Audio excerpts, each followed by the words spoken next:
దేవుని పిల్లలారా, మీ అందరికీ శుభములు కలుగునుగాక. యెహోవా మీకు తోడైండునుగాక. యెహోవా మిమ్మల్ని ఆశీర్వదించునుగాక. ప్రభు అయిన యేసుక్రీస్తు వారి శుభనామములో మీ అందరికీ శుభాశీస్సులు పంపించుచున్నాము. దయతో స్వీకరించండి. దేవుని మహాదైవలన ఇంతవరకు దేవుడు దాచి కాచి కాపాడారు. మరి ఈ సంవత్సరము 2025వ సంవత్సరం యూట్యూబ్ పరిచర్య ద్వారా అనేక మంది మేలు పొందినట్లుగా మాకు వచ్చిన సమాచారాన్ని బట్టి సంతోషించుచూ ఉన్నాము. దేవుడు తన కార్యమును తన కృప ద్వారా జరిగించుకుంటున్నందుకు ఈ పరిచర్యను దీవిస్తూ అనేకులకు మేలుకరంగాను, రక్షణకరంగాను, ఆశీర్వాదకరంగాను, సంతోషదాయకంగాను ఈ యొక్క కార్యక్రమం ఇచ్చినందుకు దేవునికి స్తోత్రములు. ప్రతి బుధవారము సాయంత్రం 8 గంటలకు ప్రచురమయ్యే ఈ కార్యక్రమం ద్వారా మీరు మేలు పొందుచున్నారని నమ్ముచున్నాము.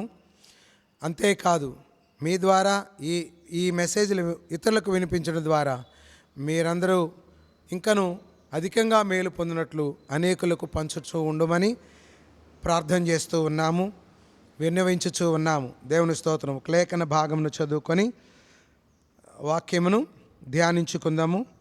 ప్రకటన గ్రంథము 14వ అధ్యాయము 6వ వాక్యం చదువుకుందాం. ప్రకటన గ్రంథము 14వ అధ్యాయము 6వ వాక్యం.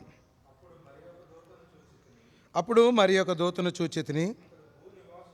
అతడు భూ నివాసులకు అనగా ప్రతి జనమునకును ప్రతి వంశమునకును ఆయా భాషలు మాట్లాడు వారికిని ప్రతి ప్రజకును ప్రకటించినట్లు నిత్య సువార్త తీసుకొని ఆకాశ మధ్యమున ఎగురుచుండెను.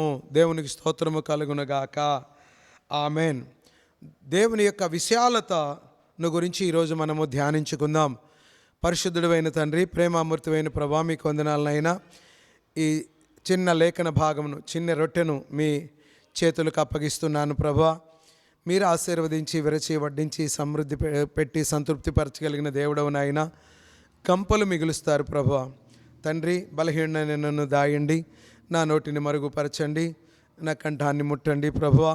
దివ్యమైన నీ వాక్కులు ప్రచురము చేయబడగలిగినట్లుగా సహాయం చేయమని కోరుకుంటూ, నీ యొక్క ఉన్నతమైన విశాలతను, నీ యొక్క ఉన్నతమైన భావములను, నీ ఉన్నతమైనటువంటి విశాలమైనటువంటి హృదయమును ధ్యానించుటకు మా ప్రభా మా ఊహకు అందదు. కానీ అయినప్పటికీ లేఖన భాగంలో నీవు మా తండ్రి మేము ధ్యానించుటకు ఇచ్చిన, అర్థం చేసుకున్నట్టుకు ఇచ్చినటువంటి అవకాశమును బట్టి, జ్ఞానమును బట్టి ధ్యానిస్తూ ఉండగా కృప చూపించమని, నాతోనూ వినుచున్న ప్రతి బిడ్డతోనూ మాట్లాడి ఆత్మీయ జీవితంలో ఉన్నత శిఖరాలు అందుకోవడానికి కృప చూపించమని యేసయ్య అతి పరిశుద్ధ నామమును బట్టి వేడుకొనుచున్నాము తండ్రి.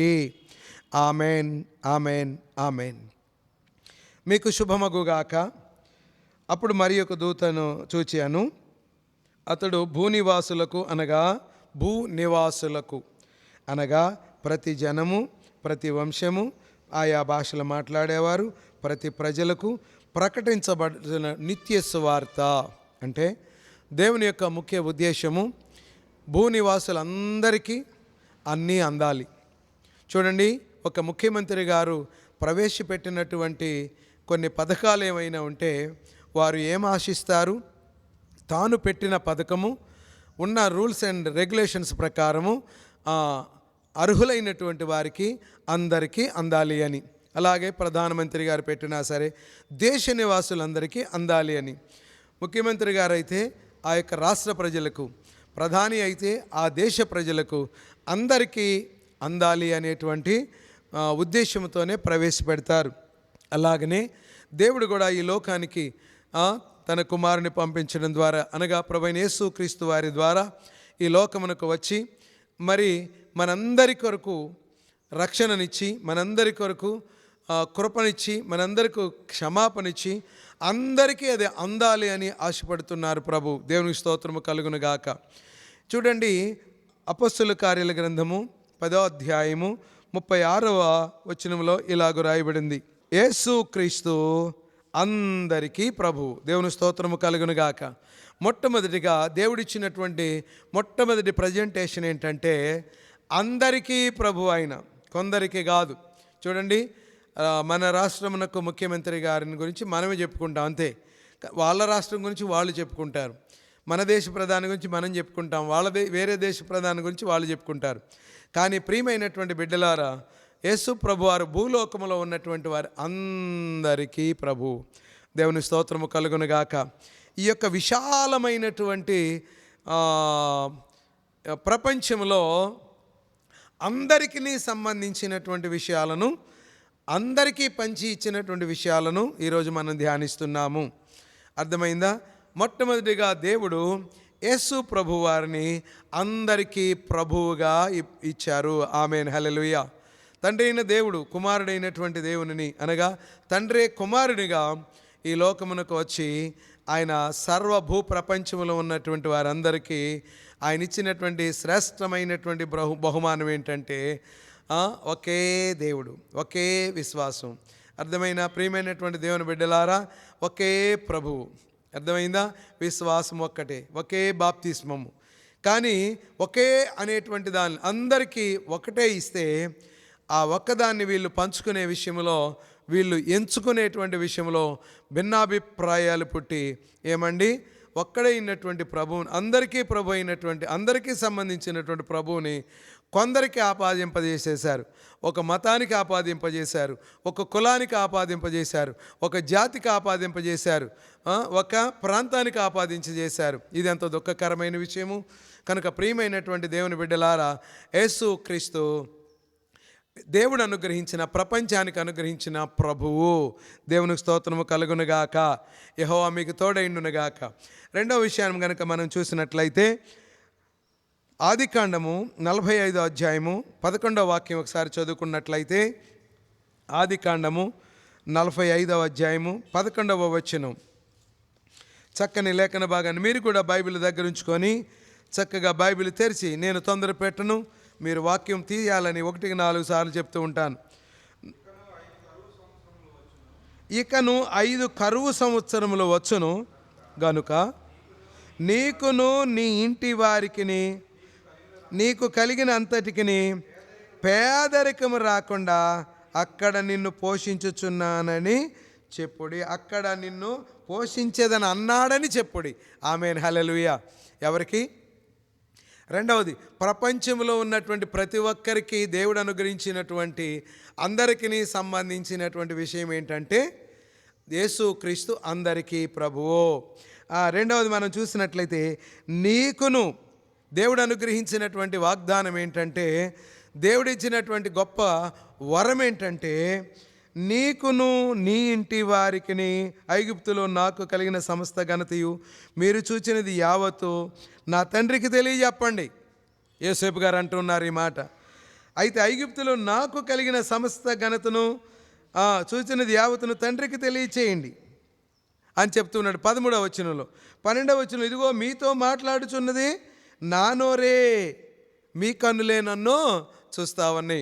ప్రియమైనటువంటి దేవుని బిడ్డలారా, దీనిని ఆధ్యాత్మికంగా దేవునికి అప్పగించుకుంటే మీరందరూ వెతుకుతున్నది నన్నే. ఆమేన్, హల్లెలూయా. దేవుడు అంటున్నాడు, మీరు చెట్టులో వెతకడం వల్ల నేను దొరకటం లేదు, మీరు పుట్టలో ఎదగడం వల్ల నేను దొరకట్లేదు, మీరు జంతువులో ఎదుగుతున్న వల్ల నేను దొరకటలేదు, మీరు భావించుకున్న, మీరు ఊహించుకున్న మార్గాలలో వెతుకుతున్నందువల్ల నేను దొరకట్లేదు. కానీ నేను మీకు సమీపస్తుడనని, మీతో కూడా ఉండేవాడనే, మీ సహోదరుడనే, మీ దేవుడనే, మీకు దగ్గరగా ఉండేటువంటి వాడనే, మీ మనవులను వినేటువంటి వాడనే. కానీ మీరు వేరువేరుగా వెళ్ళిపోయారు. మీకున్న అహంకారాన్ని బట్టి, మీకున్నటువంటి అధికారాన్ని బట్టి, మీకున్న తెలివిని బట్టి, మీకున్నటువంటి అనేకమైన ఆస్తి అంతస్తులను బట్టి, హోదాలను బట్టి, స్థితిగతులను బట్టి, పదవులను బట్టి మీరు ఎన్నుకున్న మార్గంలో వెళ్ళడం వల్ల, మీరు అనుకున్న మార్గంలో వెళ్ళడం వల్ల నేను దొరకలేదే. కానీ నేను మిమ్ములను, మీ కుటుంబాలని పోషిస్తాను అంటున్నాడు దేవుడు. దేవుని స్తోత్రము కలుగును గాక. యోసేపు గారి ద్వారా ఈ మాట బయలుపరుస్తున్నటువంటి దేవుని విషయంలో మనం అర్థం చేసుకుంటే, నీకును నీ ఇంటి వారికి అంటే అర్థం ఏంటి? ప్రతి ఒక్కరూ అలా అనుకోండి. భూప్రపంచంలో ఉన్న ప్రతి ఒక్కరిని పోషిస్తుంది ఎవరు? ఏమండి, పోషిస్తుంది ఎవరు? భూమినిచ్చింది ఎవరు? ఈ యొక్క గింజలన్నీ ఇచ్చింది ఎవరు? చూడండి, వీటిని విత్తుతుంటే, పెరుగుతుంటే వీటన్నిటికీ సౌకర్యము, గాలి, నీరు, వాతావరణం అనుగ్రహిస్తుంది ఎవరు? ఆమేన్, హల్లెలూయా. చూడండి, దేవాది దేవుడు అనమాట. కనుక మనందరికీ ప్రభు అయినటువంటి దేవుడు మనందరినీ పోషిస్తున్నాడు. 11 వచ్చిన మరొకసారి, ఇక 5 కరువు సంవత్సరంలో వచ్చును కనుక నీకును నీ ఇంటి వారికి నీకు కలిగినదంతటికి నీ పేదరికం రాకుండా అక్కడ నిన్ను పోషిస్తున్నాను.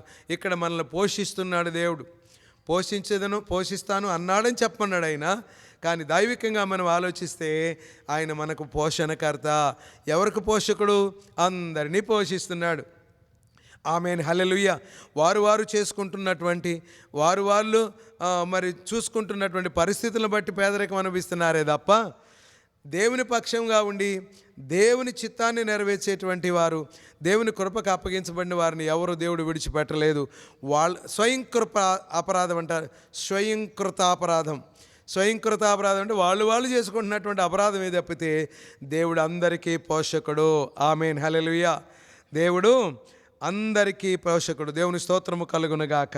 తర్వాత మూడోదిగా మనం చూసుకున్నట్లయితే సంఖ్యాకాండము 16వ అధ్యాయము 48వ వాక్యం చదువుకుందాం. సంఖ్యాకాండము 16వ అధ్యాయము 48వ వాక్యం. అతడు చచ్చిన వారికిని బ్రతికి ఉన్న వారికిని మధ్యను నిలవబడగా తెగులు ఆగెను. మనకున్నటువంటి ప్రతి తెగులును ఆపడానికి యేసుక్రీస్తు ప్రభువారు దేవునికిని మానవునికిని మధ్య నిలబడ్డాడు ఆయన. అందుకే ఆ యాగము, ఆ త్యాగము ఎందరి కొరకు చేశాడు? ఆయన అందరి కొరకు చేశాడు. దేవుని స్తోత్రము కలుగునుగాక. 1, అందరికీ ప్రభువు. 2, అందరినీ పోషిస్తున్నాడు. అందరినీ పోషించుచున్నటువంటి దేవుడు. తర్వాత మూడోదిగా మనం చూసినట్లయితే చచ్చిన వాళ్ళకిని బ్రతికిన వాళ్ళకిని, తెలివిగల వాళ్ళకిని తెలివి లేని వాళ్ళకిని, అవయవాలు అన్నీ ఉన్న వాళ్ళకిని అవయవాలు అన్నీ లేనటువంటి వారికిని, పొట్టి వారికిని పొడుగు వారికిని, ఆయా జాతుల వారికిని, ఆయా వంశముల వారికిని, ఆయా భాషలు మాట్లాడు వారికిని, చూడండి అందరికీ నిత్య సువార్త. దేవుని స్తోత్రం. అందరికీ నిత్య సువార్త ఏంటి అంటే ఆయన అందరికీ ప్రభు అయి ఉన్నాడు. ఆయన అందరినీ పోషించువాడై ఉన్నాడు. ఆయన అందరికీ మధ్యవర్తి అయి ఉన్నాడు. ఆమేన్, హల్లెలూయా. ఆయన అందరికీ మధ్యవర్తి. చచ్చిన వారికిని బ్రతికిన వారికిని, తెలివి తక్కువ వారికిని తెలివి లేని వారికిని, పేదవారికిని ధనికులకును అందరికీ కూడా ఆయన మరొక మాట చదవాలని నేను ఆశపడుతున్నాను. ఇదే 3వ పాయింట్ కోసం. రూతు గారి గ్రంథంలో 2వ అధ్యాయము 20వ వాక్యం చదువుదాం. బ్రతికి ఉన్న వారికిని చచ్చిన వారికిని ఉపకారము చేయటం మానని ఇతడు యెహోవా చేత ఆశీర్వదింపబడునుగాక. ఆమేన్, హల్లెలూయా. మనం కూడా ఏం చేయాలండి? సహాయం చేయాలి అందరికీ. మన దేవుడు బ్రతికి ఉన్న వారికిని చచ్చిన వారికిని మధ్యవర్తి అయ్యుండి అందరికీ మేలు చేసినటువంటి వారు, అందరినీ కాపాడుతున్నటువంటి వారు, అందరినీ బలపరుస్తున్నటువంటి వారు, అందరినీ స్థిరపరుస్తున్నటువంటి దేవుడు. ఆమేన్, హల్లెలూయా. మరొక మాట 4వది మనం ధ్యానించుకుందాం. ద్వితీయోపదేశకాండము 4వ అధ్యాయము 40వ వాక్యం. ద్వితీయోపదేశకాండము 4వ అధ్యాయము 40వ వాక్యం. ఇశ్రాయేలీలు ఎల్పలికి వచ్చుచుండగా యోర్దాను యువతల నివసించిన 4వ అధ్యాయము 40వ వచనం చదువు నాన్న. 4వ అధ్యాయం 40వ వచనం. మరియు నీకును నీ తరువాత నీ సంతానపు వారిని క్షేమము కలుగుటకై యెహోవా సర్వకాలము నీకిచ్చుచున్న దేశంలో నీవు దీర్ఘాయుష్మంతుడు వగునట్లు నేడు నేను నీకు ఆజ్ఞాపించు ఆయన కట్టడలను ఆజ్ఞలను నీవు గైకొనవలెను. హల్లెలూయా. ఏంటండి 4వది ఏంటి చెప్పండి? నీకును నీ సంతతికిని, అంటే జగత్ పునాది వేయబడక ముందు నుంచి జగత్తు మొత్తం నిర్మూలమయ్యే వరకు తోడై ఉండేటువంటి నిజమైనటువంటి దేవుడు ఆయన. దేవుని స్తోత్రము కలుగునుగాక. నీకు ప్రభువుగా ఉన్నవాడు, నిన్ను పోషిస్తున్నటువంటి వాడు, నీకు మధ్యవర్తిగా ఉన్నటువంటి వాడు. దేవుని స్తోత్రము కలుగునుగాక. ఏం చేస్తున్నాడు? నీ తర్వాత సంతతికి క్షేమమునిస్తున్నటువంటి దేవుడు. ఆమేన్, హల్లెలూయా. క్షేమమే నీ సన్నిధిలో క్షేమమే నీ కౌగిలిలో రక్షకుడా యేసయ్యా, శిక్ష నుండి తప్పించితివయ్యా అక్షయుడా యేసయ్యా, మోక్ష మార్గము చూపితివయ్యా. మంచి పాట నేర్చుకోనండి. క్షేమస్థితిని ఇస్తున్నాడు. ఎప్పటి నుంచి ఎప్పటి వరకు?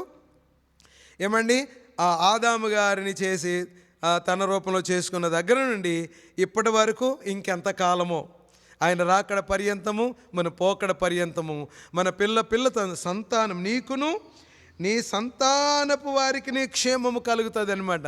క్షేమాన్ని కలిగించేటువంటి దేవుడిగా కనపడుతున్నాడు. దేవుని స్తోత్రము కలుగునుగాక. యెహోవా మీకు తోడైండునుగాక, యెహోవా మిమ్మును ఆశీర్వదించునుగాక.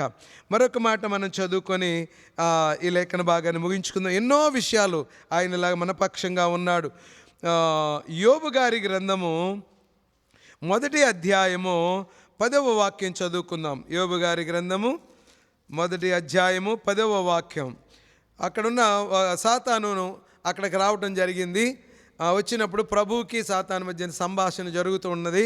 యోబు సంగతి ఆలోచించావా అని దేవుడు ఆ యొక్క సాతానుని అడిగినప్పుడు, ఆ సాతాను చెప్పుతున్నటువంటి మాట దేవుని గురించి, నీవు అతనికిని అతని ఇంటి వారికిని అతనికి కలిగిన సమస్తమునకును చుట్టూ కంచె వేసిన, పాదు చేసినావు, ఎరువు వేసినావు, నీరు కట్టినావు, చుట్టూ కంచె వేసినావు. తర్వాత దేవుడు ప్రజలందరికీ భద్రతను కలిగిస్తున్నాడు. క్షేమమునిచ్చినటువంటి దేవుడు ప్రజలందరికీ భద్రత. మనం ఎన్నో భద్రత రూల్స్ అండ్ రెగ్యులేషన్స్ పాటిస్తూ ఉంటాం, చాలామంది పాటించరు. కానీ అనుకుంటాం త్రుటిలో తప్పిపోయిందిరా ప్రమాదం, కొంచెంలో వెంట్రుక వాసిలో తప్పిపోయింది అంటున్నాను. చూసారా? అతనికిని అతని ఇంటి వారికిని అతనికి కలిగిన దానికి అంతటికిని. ఆమేన్, హల్లెలూయా. దేవుని స్తోత్రము కలుగును గాక. ఇలాగ ప్రతి కుటుంబమునకును ఆయన కాపుదల కాస్తా ఉన్నాడు. 91వ కీర్తనలో చక్కగా రాయబడి ఉంటుంది, నీ పాదములకు రాయి తగిలకుండా తన దూతలను పంపిస్తూ ఉన్నాడంట. అలాంటి క్షేమస్థితి, ఎలాంటి భద్రతా స్థితిని దేవుడు మన కొరకు సిద్ధపరిచాడు. ఎంత పోషిస్తూ ఉన్నాడు, ఎంత ప్రభువుగా ఉన్నటువంటి ఆయన, ఎంత మధ్యవర్తిగా నిలబడుతున్నటువంటి ఆయన. దేవుని స్తోత్రము కలుగునుగాక. కాబట్టి అందరికీ ప్రభువు, అందరికీ పోషకుడు, అందరికీ మధ్యవర్తి, తర్వాత అందరికీ క్షేమస్థితిని కలుగజేయవాడు, తర్వాత అందరికీ అన్ని విషయములలో కాపుదలగా ఉంటున్నాడు, కంచె వేస్తున్నాడు. లేకపోతే ఎప్పుడో సాతాను ఏం చేసేవాడు? ప్రజానికాన్ని, ప్రపంచాన్ని నలిపేసేసేవాడు. ఇప్పటికే చాలామందిని నలిపేస్తున్నాడు ఆయన.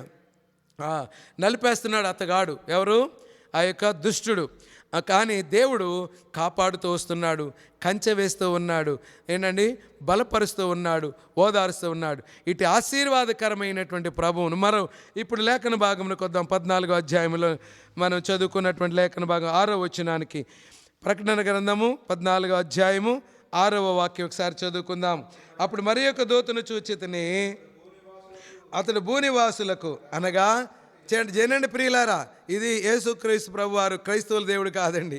అర్థమైందా? అందరికీ ప్రభువు. చూసారా? అందరి దేవుడు, అందరినీ కాపాడేవాడు, అందరికీ క్షేమమునిస్తున్నటువంటి వాడు, అందరినీ ఒకే మధ్యవర్తిగా వచ్చినటువంటి వాడు. కాబట్టి బ్రతికున్న వారికి, చచ్చిన వారికి కూడా మధ్యవర్తిగా నిలిచినటువంటి దేవుడు ఆయన. కాబట్టి ప్రియమైనటువంటిది, అందరినీ పోషిస్తున్నటువంటి దేవుడు ఆయన. ప్రతి ఆయా భాషలు మాట్లాడే వారికి, ప్రతి ప్రజకును ప్రకటించినట్లు నిత్య సువార్త తీసుకొని ఆకాశ మధ్యను ఎగురుచుండెను. ప్రతి జనము, ప్రతి వంశము, భూనివాసులందరికీ. కాబట్టి దేవుని యొక్క, యేసు ప్రభు వారి యొక్క విశాలమైనటువంటి ఔన్నత్యమును మనిషి గుర్తించడం చాలా అవసరం. కంజెస్టెడ్గా ఆలోచించబాకండి, సంకుచితంగా ఆలోచించబాకండి. ఏమండి, సంకుచితమైనటువంటి మాటలు మాట్లాడకండి. ఆయన యొక్క విశాలతను ఒక్కసారి ఆలోచన చేస్తే అందులో నీవు ఉన్నావు, అందులో నీవు ఉన్నావు, అందులో నీవు ఉన్నావని అర్థమవుతుంది. అట్టి ఆశీర్వాదకరమైన దేవుని కృప మనకు అర్థమయ్యేటట్లుగా దేవుడు కృప చూపునుగాక, బలపరచునుగాక, రక్షణ ఆనందంలోకి మనల్ని నడిపించునుగాక. ఆమెన్. ప్రార్థన చేసుకుందాం. పరిశుద్ధుడా మా తండ్రి, వందనాలు నైనా. నీ కృపలో జ్ఞాపకం చేసుకున్న దాన్ని బట్టి వందనాలు. నీ మహాకనికరం మీద నడిపించినందుకు వందనాలు. నీ యొక్క ఉన్నతమైనటువంటి ప్రపంచాన్ని అంతటికీ సంబంధించిన నీ ఆలోచనలు మా ముందు ఉంచినందుకు వందనాలు. నీవందరికీ ప్రభు అయి ఉన్నావు. నీవందరినీ పోషించేవాడివై ఉన్నావు. నీవందరికీ మధ్యవర్తివై ఉన్నావు నా ప్రభువ. నీవందరికీ క్షేమము, తరాలకి క్షేమమునిచ్చేటువంటి వాడివై ఉన్నావు. నీవు అన్ని కుటుంబాలకు ప్రభువా ఇదిగో తండ్రి కాపు కాస్తున్న దేవుడు అయి ఉన్నావు తండ్రి. భద్రతనిస్తున్నటువంటి దేవుడు అయి ఉన్నావు ప్రభువా. అట్టిన విషయాన్ని బట్టి వందనాలు చెల్లిస్తున్నాం. నాకును, నా కుటుంబానికి, నాకును, నా ఇంటి వారికి, నాకును, నా తరతరాల వారికి మా ప్రభువ ఇదిగో తండ్రి నీవు మా ప్రభువుగాను, నా తండ్రి నాయన ఇదిగో తండ్రి క్షేమస్థితినిచ్చేవాడివిగాను, నా తండ్రి పోషకకర్తగాను, నా క్షేమమునిస్తున్నటువంటి తండ్రివిగాను, కృప చూపుతున్నటువంటి విధంగాను మా అర్థం కలిగేటువంటి కృపను మాకు ఇచ్చినందుకు వందనాలు చెల్లిస్తూ సమస్త ఘనత, మహిమ, ప్రభావాలు మీరు పొందుకొని ప్రియ నాన్నగారు మాకు రావాల్సిన లోబడి జీవితం, ప్రేమకి సమాధానం, సిద్ధపాటును ప్రసాదించమని యేసయ్య అతి పరిశుద్ధ నామమును బట్టి వేడుకొనుచున్నాము తండ్రి. Amen, amen, amen. పాదదీపము. యెహోవా, నిన్ను పోలినవాడు ఎవడునూ లేడు. నీవు మహత్యము గలవాడవు. నీ శౌర్యమును బట్టి నీ నామము గొప్పదాయను. జనములకు రాజా, నీకు భయపడిన వాడెవడు? జనముల జ్ఞానులందరిలోను, వారి రాజ్యములన్నింటిలోను నీ వంటి వాడు ఎవడునూ లేడు గనుక నరులు నీకు భయపడుట అనుగుణ్యము. Amen, amen. అందరికీ వందనాలు. మీకు శుభమగుగాక.